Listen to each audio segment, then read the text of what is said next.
कोशिश कर रहे हैं आम जनता के बीच में पहुंचकर। आम जनता की कई समस्याएं होती हैं और कई समस्याओं के बावजूद भी वो लगातार जो है वो बीजेपी को पसंद भी करते हैं। योगी आदित्यनाथ को मुख्यमंत्री के तौर पर पसंद भी करते हैं, लेकिन समस्या तो समस्या होती है। और इस सिलसिले में मैं विधायकों से भी बात करता हूं और जो वहां के प्रतिनिधित्व होते हैं उनसे भी बातचीत करता हूं।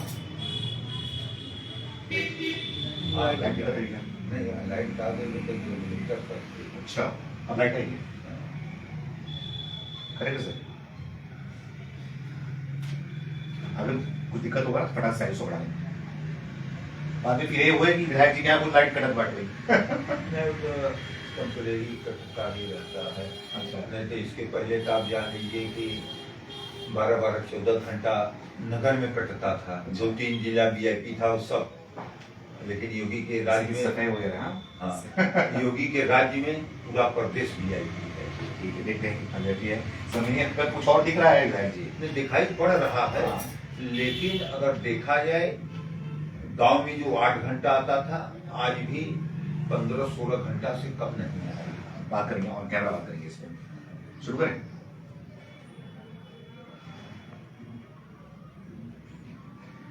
नमस्कार, मैं सुमित तिवारी, एनएमएफ न्यूज में आप सभी का बहुत बहुत स्वागत है। उत्तर प्रदेश विधानसभा चुनाव जो है वो नजदीक आ गया है। योगी जी का जो 5 साल का कार्यकाल था वो कार्यकाल अब समापन की तरफ है, यानी कि कुछ ही महीनों के बाद जो है वो चुनाव होने वाला है। ऐसे में हमारी टीम उत्तर प्रदेश में निकली हुई है। उत्तर प्रदेश में हर विधानसभा जा रही है, हर लोगों तक पहुंचने की कोशिश कर रही है और उनकी समस्या, उनका मुद्दा जो है वो आप तक पहुंचाने की भी कोशिश कर रही है कि क्या उत्तर प्रदेश का मुद्दा है। उत्तर प्रदेश की जनता क्या योगी आदित्यनाथ के कामकाज से खुश है या फिर नहीं खुश है? जिस तरीके से वादे किए जाते हैं, क्या वो वादे पूरे हुए हैं कि नहीं पूरे हुए हैं? फिलहाल मैं मिर्जापुर में मौजूद हूं। मिर्जापुर में लोगों से बातचीत करता हूं, वहां के हर विधानसभा में पहुंचने की कोशिश कर रहा हूं। अभी मैं मिर्जापुर की सदर विधानसभा में मौजूद हूं और आज के मेहमान हमारे साथ में मिर्जापुर सदर से विधायक रत्नाकर मिश्रा जी हैं, जो कि विधायक है, कट्टर हिंदूवादी विधायक है, जो कि खुलकर बोलते भी हैं और काम भी करते हैं। तो इनसे बातचीत का सिलसिला शुरू करते हैं, इनसे आपसे मुलाकात करवाते हैं और हालचाल लेते हैं, क्या है विधानसभा का हालचाल और क्या है इनका रिपोर्ट कार्ड। विधायक जी, आपका हमारे चैनल में स्वागत है। जो आप बोले कट्टर हिंदू होने पर मुझे गर्व है। हिंदू में जन्म लिए तो उसमें नहीं गर्व होगा तो होगा किसके? विकास कार्य जो आप कह रहे हैं, भारत देश स्वतंत्र होने के बाद माँ विंध्यवासिनी दरबार के सभी मुख्यमंत्री भक्त होते थे, आते थे, जाते थे, किसी भी तरह से विकास कार्य नहीं कराए। माँ विंध्यवासिनी जन जन के हृदय में वास करने वाली, जन जन की आराध्य देवी। मुंडन हो, जनेऊ हो, कोई भी शुभ कार्य होता था, माँ विंध्यवासिनी के दरबार से आकर शुरुआत करते थे। लेकिन कोई भी मुख्यमंत्री यहाँ किसी भी तरह से ध्यान नहीं दिया। माँ विंध्यवासिनी 3 से 5 फीट सकरी गलियों में विराजमान थी। तमाम भीड़ आता था, उसी में धक्का मुक्की खाकर परेशान होकर चला जाता था। लेकिन 2017 में जब मैं विधायक हुआ, माननीय योगी आदित्यनाथ जी मुख्यमंत्री हुए, तो मैं जाकर महाराज जी से कहा कि महाराज जी, माँ विंध्यवासिनी दरबार में भी कुछ देंगे। उन्होंने कहा कि पंडित जी, आप जो योजना लाएंगे मैं पूर्ण रूप से उसको करेंगे, क्योंकि मेरी भी माँ विंध्यवासिनी आराध्य देवी हैं, इसलिए मैं पूरे प्रदेश का खजाना खोल देंगे। आज आप देखिए, उसके पहले से आज का स्थिति देखिए कि आज जो नवरात्र में भीड़ होता था उससे ज्यादा प्रतिदिन भीड़ होने लगा और लोगों का कम से कम यहाँ यात्रियों का आवागमन 5 से 10 गुना प्रतिदिन बढ़ गया है। जब यात्रियों का प्रतिदिन इतना बढ़ गया तो हर लोगों का आर्थिक स्थिति सुधर जाता है। तो इसलिए आज आप देखिए, माँ विंध्यवासिनी का कॉरिडोर बन गया। हर के पैड़ी के तर्ज पर बिंद पैड़ी भी बहुत तेजी से बन रहा है। आप देखिए, जो सकरी गलियां भी जाती थी आज सब चौड़ी हो गई और रोड है, हाईवे है, हर तरह से अब मेरा विचार है कि कालीखो का भी कॉरिडोर बनवाया जाए। अच्छा ठीक है, मैं आपसे सवाल करूंगा। आपको बताना चाहूंगा जहां पे फिलहाल हम अभी बैठे हैं, मौजूद हैं, वहां से विंध्यवासिनी मंदिर जो है वो 100 मीटर की दूरी पर ही है और यहाँ पर जो है वो कॉरिडोर का निर्माण भी किया जा रहा है। बहुत ही तेजी से काम इसका चल रहा है। लगभग 331 करोड़ की लागत से जो है वो कॉरिडोर का निर्माण किया जा रहा है। लेकिन विधायक जी, आपने बोला कि लोग यहाँ पर आना बढ़े, क्या अब लोगों की आस्था बढ़ रही है? क्या वजह है लोगों को आने का? जब से माननीय मोदी जी, योगी जी आए, आप इसके पहले देखिए कि 1 जनवरी या सब पिकनिक मनाने पहाड़ी इलाकों में जाते थे, लेकिन इनके राज्य में आज धार्मिक स्थानों पर हर जगह भीड़ बढ़ गया है।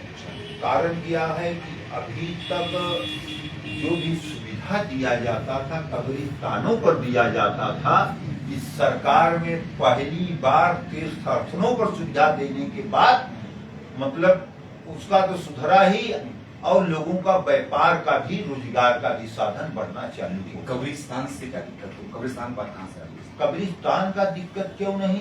कब्रिस्तान में तो केवल जमीन ही चाहिए, और यहाँ तो लोगों का आवागमन है, तमाम तरह से है। जहाँ लोगों का आवागमन होता है तो सरकार का दायित्व होता है कि वहाँ सुविधा देने का काम किया जाता है।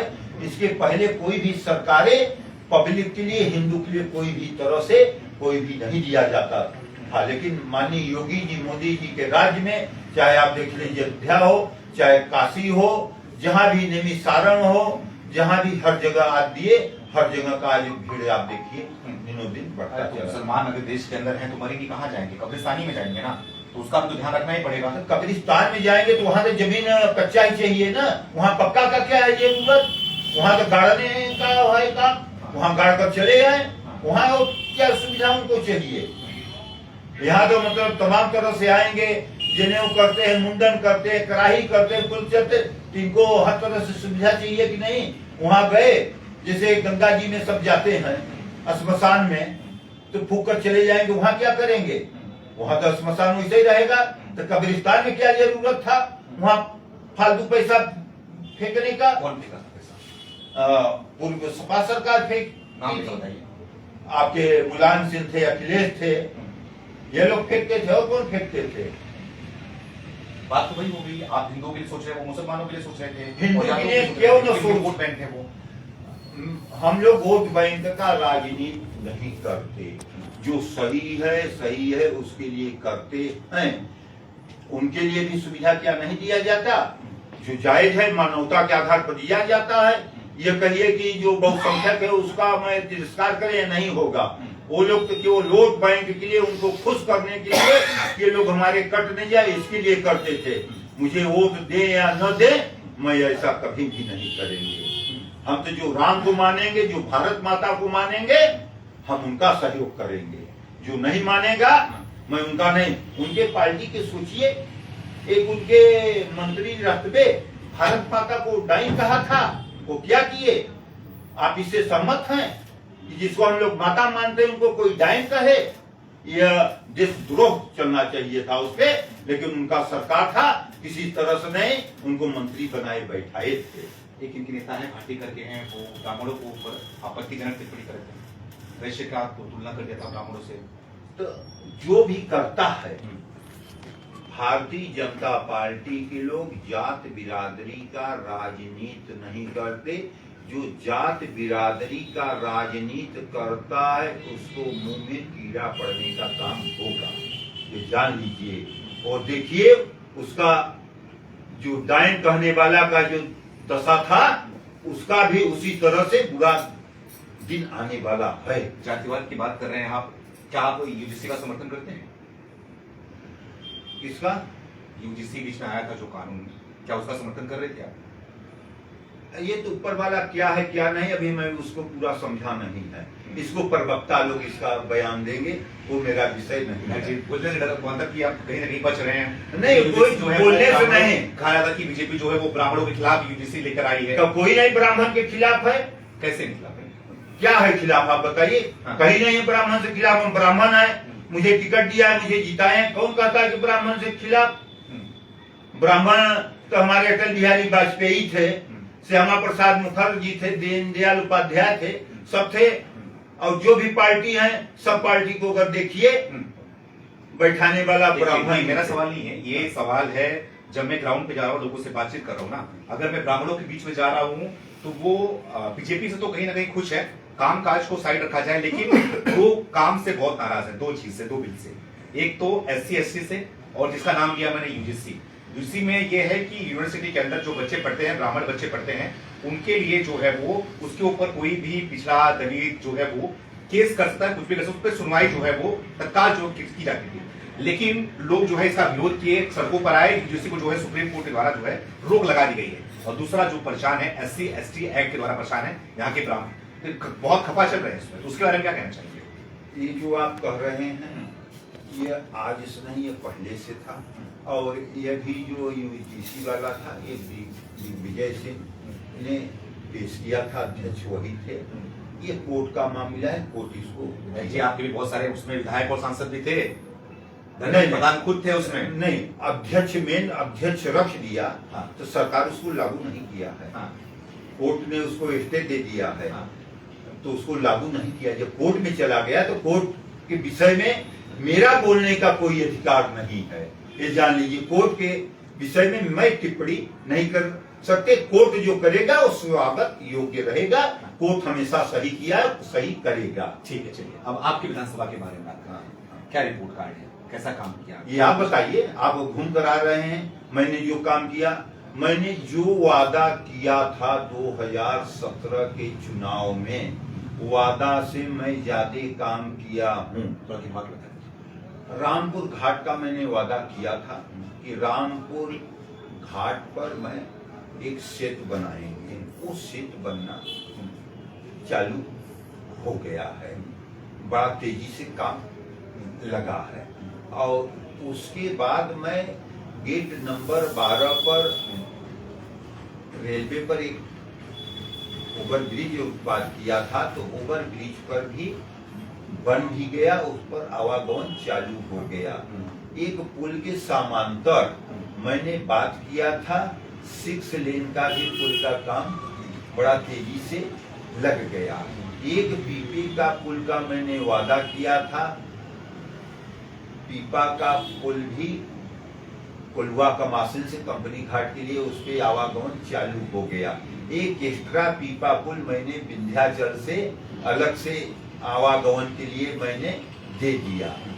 और एक और 6 लेन का पुल ये बन जाएगा, वो बिंद पथपे के बिंद एक्सप्रेस के नाम से, जो कि गंगा एक्सप्रेस से लेकर बीचपुर जाएगा।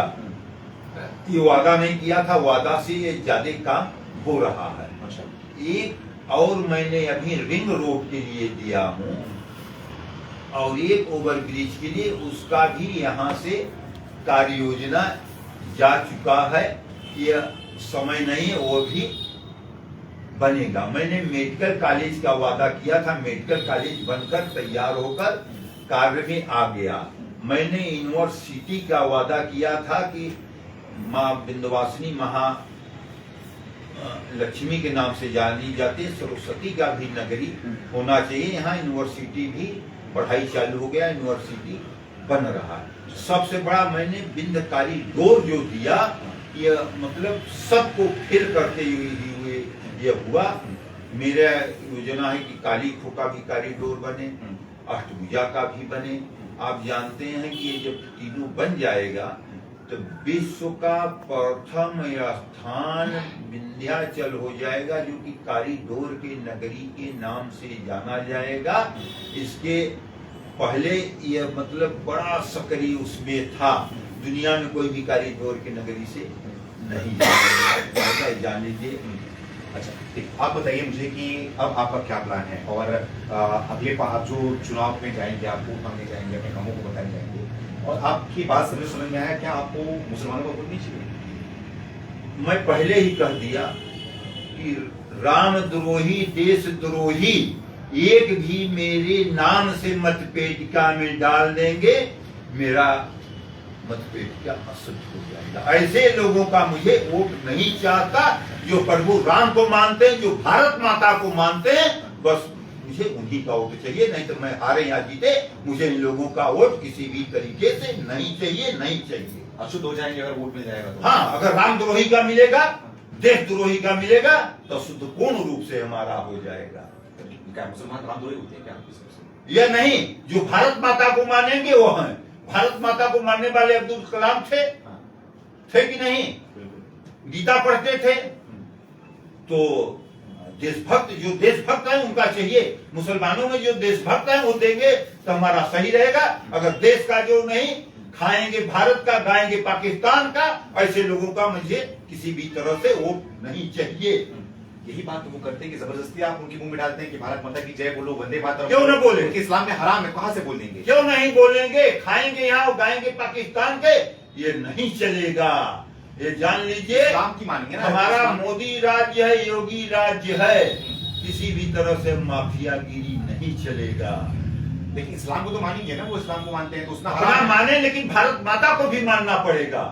जबरदस्ती मनवाएंगे, जबरदस्ती वंदे मातरम करना पड़ेगा, राष्ट्रगान करना पड़ेगा, ये नहीं चलेगा।